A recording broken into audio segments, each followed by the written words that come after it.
Happy Thursday, everyone. If you've been following this for a while, you know today was the day. Subaru finally announced a 2022 Subaru Forester Wilderness. Some of these specs were leaked out a week in advance, but it seems like everything holds true. It is really similar to the Outback in terms of exterior modifications. I'm not really going to go into that. I'll get right to the point.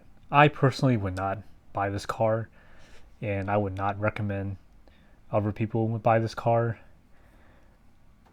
Before I continue, I will state that I am a current Subaru Forester owner, so there's no bias. Not only that, I have the 2018 Forester that does not have the turbo, so there's no fanboying here. I've had that car for 3 years. I still recommend it. You can see the full review video here. I'm still currently working out that airbag issue with Subaru. In that video, I mentioned that for day-to-day street driving, the NA naturally aspirated engine is sufficient. I still hold to that. I never found an issue with driving that car personally. Anyways, I at one point was also not sure why people made such a big deal of the engines in these cars. Even when I was buying my 2018, a lot of people were complaining about how the 2019 and new generation they're going to drop the turbo. The turbo was only accounting for 5% of Forester sales, but for a select few it was kind of like a deal breaker.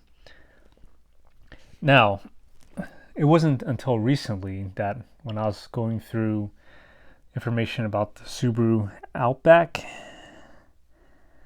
I found some videos online. Here's a good video I saw from TFL Off-Road. I'm gonna try to mute the volume because I don't want to bite his video in any way, but there's a segment in this video where he tests out the Outback Wilderness with a naturally aspirated Crosstrek. I know they're not exactly the same car, but if you think about the power to ratio, it's roughly more or less the same. And in that video, the NA Crosstrek really couldn't get up that hill whatsoever. It had a lot of issues. I mean, he eventually got it.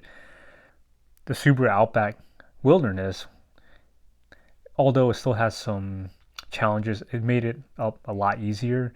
These aren't dedicated off-road vehicles. They're not your frame, your typical body on frame, but it just does it a lot easier. And he brought up a really good point about the CVT transmission. The point about the CVT transmission was that coupled with a turbo, it's a lot more, well, I don't want to say efficient, but in terms of getting up these kind of off-terrain scenarios, it does help to have that low-end grunt. Whereas if you have a naturally aspirated engine, it just won't go anywhere.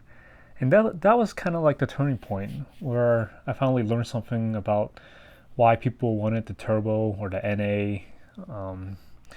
It really helped me learn something new. I never really taken my car off pavement.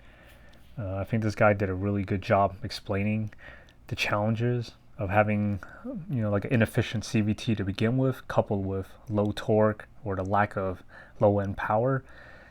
Check out his video. Again, I've been driving cars for many years, and this was something completely new to me. I don't usually go off-road.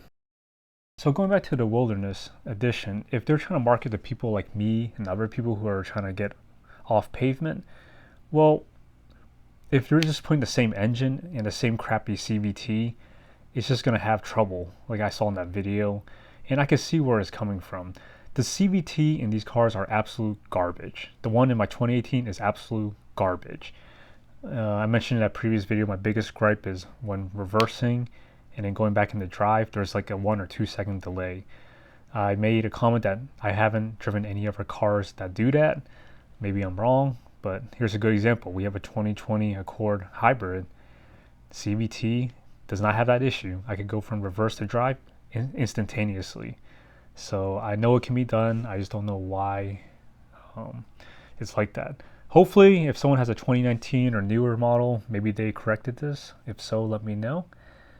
But since this is a new generation of car, who knows? Maybe in a few years they'll add a turbo option, because in terms of pricing, it is pretty up there. 32,800. Let's just say it's 33,000.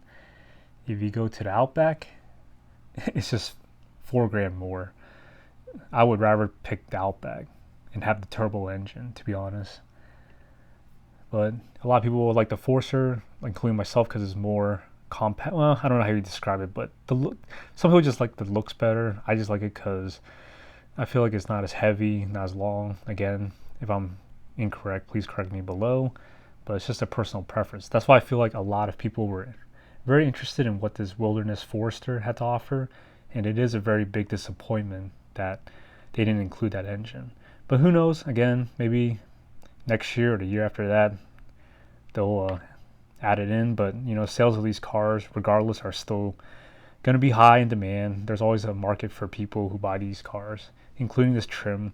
I just want to make this video because I personally feel like they could have done a lot more. And in the Outback models, I mean, if you look at the Outback models, they give you both the option of the NA or turbo, and the Wilderness model has the turbo engine from the higher end models. It's just kind of sad that the Forester only has one through the entire lineup. And maybe from an engineering standpoint, there's a reason for that. But I mean, again, if you're paying top dollar over a regular Forester, a lot of people out there say that these upgrades can be done by yourself. It's just like people who mod their cars. I'm sure you could get lift kits, you could add these fender protectors, skid plates underneath. I mean, that could all be done through aftermarket. So what are you really paying for by going the OEM route? These are just my thoughts. I know a lot of people will disagree. Feel free to share your thoughts below.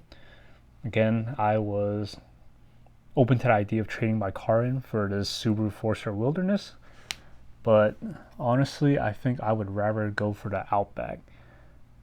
But needless to say, if they don't fix my airbag issue to my liking, I think that's the end of the road with me and Subarus.